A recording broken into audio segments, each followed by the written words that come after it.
Muy bien, estamos en la sección del día lunes. En este día la lección nos presenta lo que realmente fue el mensaje de Pablo allí en Antioquía de Pisidia, lo que es la primera parte, porque está dividido en dos partes. Aquí podemos ver a Pablo que sale de Chipre y llega a Perge de Panfilia. Esto realmente está en la costa meridional de lo que es la actual Turquía. Antes de pasar a Antioquía de Pisidia, Lucas relata estos dos cambios. El incidente, son incidentes importantes. Pablo llega a ser la figura principal. En otras palabras, antes se hablaba o se enfocaba más en Bernabé. Recuerden que Bernabé se llamaba hijo de consolación. Era una persona que cuando había un conflicto, él venía a ser un mediador, era un pacificador, como ustedes lo van a ver un poquito más adelante otra vez. Pero después del milagro, que Pablo viene y podemos decir, reprende a Bar Jesús o a Elimás, el mago, y queda ciego, desde allí deja la figura de Saulo de Tarso para venir a ser el apóstol Pablo. Pero la lección menciona algo interesante, que cuando viene a mencionarse a Pablo como la figura principal, es porque estamos hablando de un entorno grecorromano, probablemente. Por esta es la razón que se hace más énfasis en el nombre de Pablo, y ya no como Saulo de Tarso, que tenía su origen en un nombre judío. Ahora, aquí mismo nos presenta la experiencia de Juan Marcos, un muchacho que era familiar de Bernabé, que por temor y por el desánimo al ver las dificultades con las que se enfrentaron al estar llevando el mensaje, entonces él se desanima y se regresa. Dice aquí, al ver las dificultades que les aguardaba, Marcos se intimidó y perdiendo todo valor se negó a avanzar. Ahora, por el otro lado, al contrario, Pablo sabía desde el principio que servir a Jesús implicaría mucho sufrimiento, pero aprendió a confiar enteramente en el poder de Dios, y en eso residía el secreto de su fortaleza. Entonces aquí podemos ver a Pablo que él está llevando el mensaje. Vimos cómo reprende a Bar Jesús, el procónsul adquiere la fe para unirse a la fe, y ahora vemos aquí en el versículo 13 dice: y habiendo zarpado de Pafos, Pablo y sus compañeros arribaron a Perge de Panfilia, pero Juan, apartándose de ellos, se volvió a Jerusalén. Ellos, pasando a Perge, llegaron a Antioquía de Pisidia, entraron a una sinagoga un día de reposo y se sentaron. Después de la lectura de la ley y de los profetas, los principales de la sinagoga mandaron a decirles: varones hermanos, si tenéis alguna palabra de exhortación para el pueblo, hablad. Ahora, esta es la oportunidad de Pablo para presentar su mensaje. Entonces Pablo se pone en pie, dice, levantándose, echa señal de silencio con la mano, o sea, hizo que todos se callaran. Empezó a hablar y dijo: varones israelitas, y los que teméis a Dios, oíd.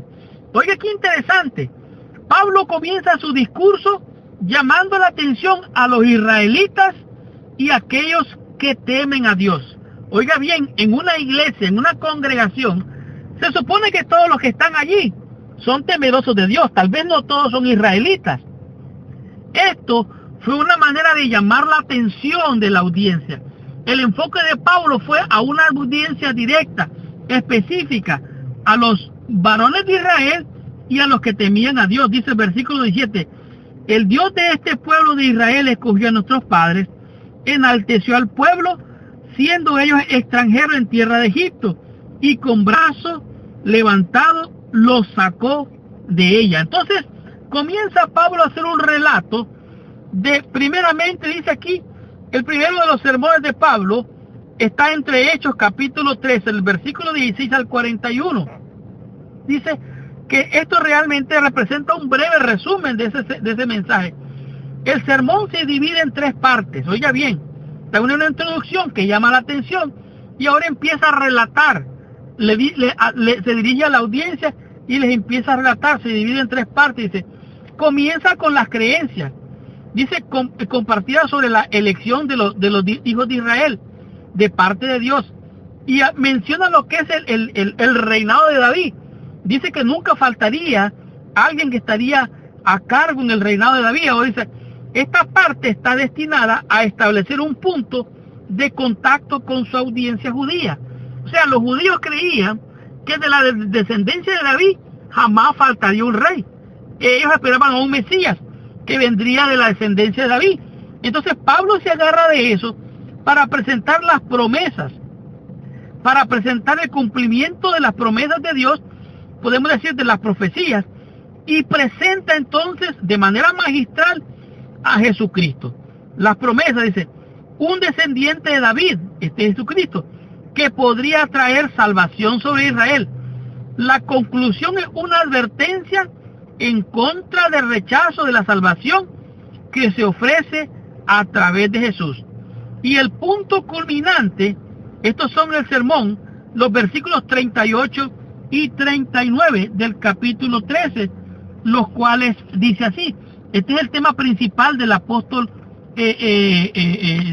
podemos decir, San Pablo. Recuerda que ellos confiaban en la ley ceremonial, en los sacrificios, en los ritos. Ellos creían que había que derramar sangre para tener expiación de pecado, para poder alcanzar la justificación, para poder alcanzar el perdón. Entonces, magistralmente, el apóstol Pablo presenta aquí el punto principal de su sermón. Versículo 38 dice, sabed pues esto, varones hermanos, que por medio de él, este es a saber Jesús, se os anuncia perdón de pecados. Versículo 39, y que todo aquello de que por la ley de Moisés no pudisteis ser justificados, en él, en Jesús, es justificado todo aquel que cree. Mirad pues que no venga sobre vosotros lo que está dicho sobre los profetas. Y aquí presenta prácticamente la sentencia de aquellos que no reciben el mensaje. Este es un punto realmente interesante. Aquí dice que la justificación y el perdón son los núcleos del mensaje del apóstol Pablo, y que estos, la justificación y el perdón, están disponibles solamente a través de Jesús. No es por medio de la ley de Moisés. La ley de Moisés, recuerda, estamos hablando de la ley ceremonial, la ley de los ritos, expresado en ordenanza. No está mencionando aquí la ley moral. Sin embargo, esta gente le dice a Pablo, más adelante vamos a ver, que se quede, que quiere que le siga hablando de este asunto todos los sábados subsiguientes, como era la costumbre de estos judíos.